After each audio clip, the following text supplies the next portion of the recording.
जय मसी बारकमौर पेन्टिकोस्ट पर्व चाहिँ मा हामी यतिखेर सहभागी भइराखेका छौँ। पेन्टिकोस्टको दिन चाहिँ प्रेरितहरूमाथि पवित्र आत्मा चाहिँ औपचारिक रूपमा आउनुभएको सम्झनामा चर्चमा प्रार्थना मनन धर्मशास्त्रबाट शिक्षा प्रभुभोज ग्रहण गर्ने कामहरू गरिन्छ। आधुनिक चर्चमा यो कुरा देखिँदैन, प्राचीन चर्चमा र अहिले बिलिभर्स इस्टर्न चर्चमा यो कुरा निरन्तर रूपमा चल्दै आइराखेको कुराहरू छ।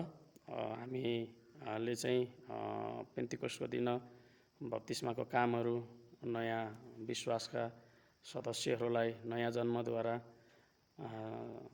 लिएर आउने कामहरू गर्दछौँ। पवित्र संस्कारहरूमा यी एकदम महत्त्वपूर्ण छन् र हामीले साना ठुला सबैलाई परमेश्वरको घरमा देखिन्छ र आधुनिक चर्चमा चाहिँ सानाहरूलाई चाहिँ रोग लगाइन्छ परमेश्वरको राज्यमा। तर बाइबलमा हामी पाउँदछौँ परमेश्वरको राज्यमा साना ठुला सबैजना उभिनेछन्, सबैको न्याय हुनेछ। त्यसै कारणले हामीले बप्तिस्माको कार्यक्रम साना ठुला सबैलाई दिन्छौँ र यी परिवारहरू हुन्। बप्तिस्मापछि हामीले क्रिसमेसन कार्यक्रम गऱ्यौँ, जसलाई चाहिँ पवित्र मुरनले अभिषेक गरिने कामहरू गरिन्छ।